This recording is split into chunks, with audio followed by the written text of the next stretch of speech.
Handcuff বানাও। সুবহানাল্লাহ। হাতের সাথে হাত কি বানাও? হ্যান্ডকাপ বানাও। তাহলে এই যে হাতে তুমি হ্যান্ডকাপ বেঁধে এখানে নিজেকে তুমি বন্দী হিসাবে উপস্থিত করলে, আর বন্দী হওয়ার পরে এখন তোমার মুখে শুধু ক্ষমা চাওয়ার ভাষা। আলহামদুলিল্লাহি রাব্বিল আলামিন আর রহমানির রহিম মালিকি ইয়াউমিদ্দিন ইয়াকা না'বুদু ওয়া ইয়াকা নাস্তাঈন ইহদিনাস সিরাতাল মুস্তাকিম সিরাতাল লাযীনা আন'আমতা আলাইহিম গায়রিল মাগদুবি আলাইহিম ওয়ালাদ-দাল্লিন। এই আওয়াজ সবাই যখন তুলছে, ওই পরিবেশে গেলে দেখবেন আপনারও কলিজার মধ্যে ওই থরথর করে আল্লাহর ভয়ে ভীতি এবং কাঁপুনি সৃষ্টি হবে। আমার আল্লাহ বলেন, যদি তোমার অন্তরের মধ্যে রে বান্দা এই ধরনের কাঁপুনি সৃষ্টি হয়ে যায়, আমি তোমার সম্বন্ধে ডিগ্রি ঘোষণা করলাম, রায় দিয়ে দিলাম। وَمَن يَتَّقِ اللَّهَ يَجْعَل لَّهُ مَخْرَجًا وَيَرْزُقْهُ مِنْ حَيْثُ لَا يَحْتَسِبُ وَمَن يَتَوَكَّلْ عَلَى اللَّهِ فَهُوَ حَسْبُهُ। আল্লাহ বলেন, তুমি যদি খালি আমার একটু ভয় করা শিখো, বান্দা তুমি রেজেক চাইতেছো, তোমার বাড়ির সামনে দিয়ে না, পিছন দিক থেকে রেজেক আসা শুরু করো। তোমার ডানে বামে, তোমার সামনে পেছনে, উপর থেকে, সব জায়গা থেকে তোমার জন্য ইউরসিলিস সামা মিদরারা, আকাশ খুলে যাবে, তোমার রেজেকের দুয়ার খুলে যাবে, আকাশের দুয়ার খুলে যাবে। চিৎকার দিয়ে বলুন সুবহানাল্লাহ। আকাশের দুয়ার কি হয়ে যাবে? রেজেকের দুয়ার খুলে যাবে। এইজন্য আল্লাহ বলে দিয়েছেন, জীবনের নিরাপত্তা পাওয়ার জন্য তোমাকে ইবাদতে অ্যাটেনশন, ইবাদতের মধ্যে তোমাকে আত্মনিয়োগ করতে হবে। বান্দা শোনো, ফালিয়াবুদু রাব্ব হাদাল বাইতিল্লাযী আত'আমাহুম মিন জু' ওয়া আমানাহুম মিন খাউফ। তুমি যদি নামাজ পড়ো, তুমি যদি আমার ঘরের ইবাদত করো, তাহলে ইবাদত করলে তোমার আরেকটা বেনিফিট আছে, সেটা হলো যে আমি আল্লাহ তোমার শত্রুদের হাত থেকে তোমাকে বাঁচায় রাখবো। সুবহানাল্লাহ। এখানে যদি তোমার অ্যাটেনশন প্লিজ, এখানে যদি তোমার আগমন ঘটে, মসজিদে যদি তুমি ঠিক মতো হাজিরা দেওয়া শুরু করো, তাহলে তোমার পিছনে আমি আল্লাহ গোটা জগৎ, গোটা ফিরিস্তা জগৎ তোমার পিছনে পাহারাদারি শুরু করে দেবে। সুবহানাল্লাহ। তোমার আর কোনো ভয় নাই, তোমার আর কোনো খৌফ নাই। সারা দুনিয়া যদি তোমার বিরুদ্ধে চলে যায়, তোমার কোনো ভয় নাই। যেটা কবি বলেছেন, সারি দুনিয়া हो मुखालिफ फिर न कुछ नुकसान है, सारी दुनिया हो मुखालिफ फिर न कुछ नुकसान है, डर नहीं कुछ खौफ नहीं कुछ जब रहमते गफ्फार है। আল্লাহর রহমত তোমার উপরে যখন শুরু হয়ে যাবে, তখন আর ভয় পাওয়ার মতো কোনো কিছুই নাই। আল্লাহ পরিবেশ তৈরি করে দিবেন, তোমাকে কিভাবে তিনি বাঁচায় রাখবেন, তোমার সংসার কিভাবে বাঁচায় রাখবেন, তোমার এই পৃথিবীতে তোমার মান সম্মানটাকে কিভাবে তিনি সংরক্ষণ করবেন, সব দায়িত্ব নেবেন কে? আল্লাহ। যদি বলেন ওমাই ইয়াতাওয়াক্কাল আলাল্লাহি ফাহুয়া হাসবুহু, আল্লাহ তার জন্য যথেষ্ট হয়ে যাবেন, আর কোনো শক্তি তার প্রয়োজন হবে না। তাহলে দেখুন, জীবনের এই শক্তিটা পাওয়ার জন্য আসতে হবে কোথায়? মসজিদে। বলুন, আসতে হবে কোথায়? মসজিদে। এই জন্য আল্লাহ তাআলা প্রথম মসজিদের ভিত্তি দেওয়ালেন, কাবা ঘর নির্মাণ করে হযরত ইব্রাহিম আলাইহিস সালামের মাধ্যমে। ইব্রাহিম আলাইহিস সালামকে আল্লাহ বলে দিলেন, বানাও কাবা। ইব্রাহিম বলছিল, মাবুদ কাবা কেমনে বানাবো?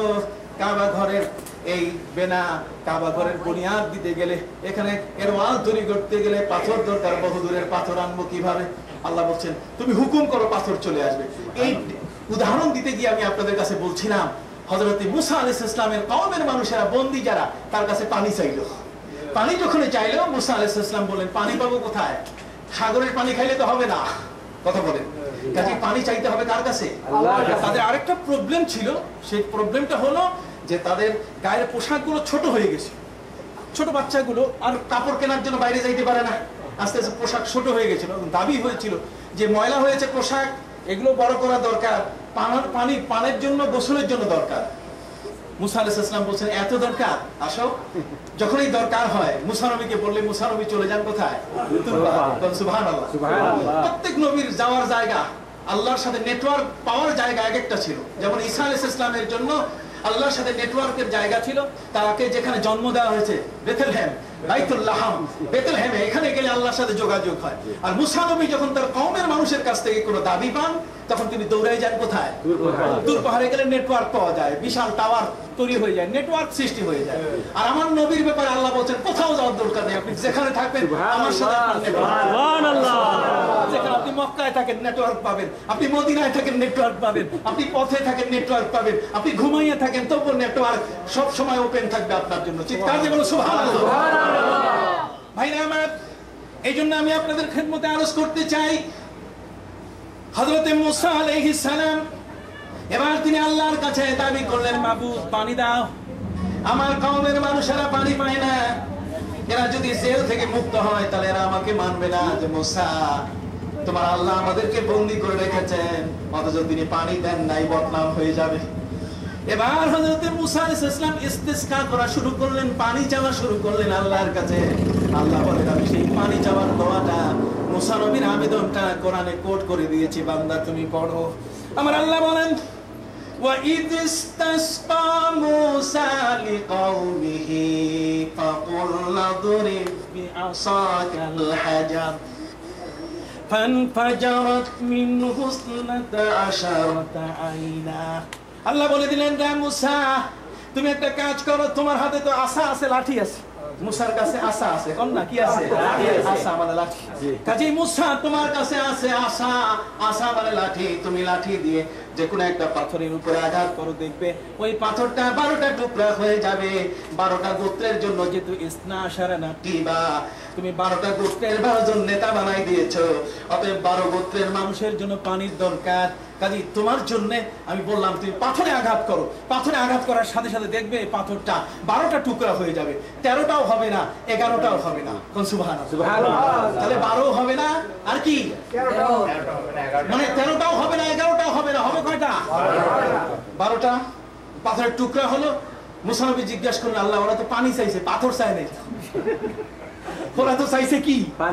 দেখেন বিজ্ঞান কোথায়, আমি আপনাকে মিলিয়ে দিচ্ছি, আপনি অবাক হয়ে যাবেন। এই জন্য কোরআন হচ্ছে লাইফ অফ সায়েন্স, বিজ্ঞানের জীবন হচ্ছে কি? কোরআন। বিজ্ঞানের জীবন কি? কোরআন।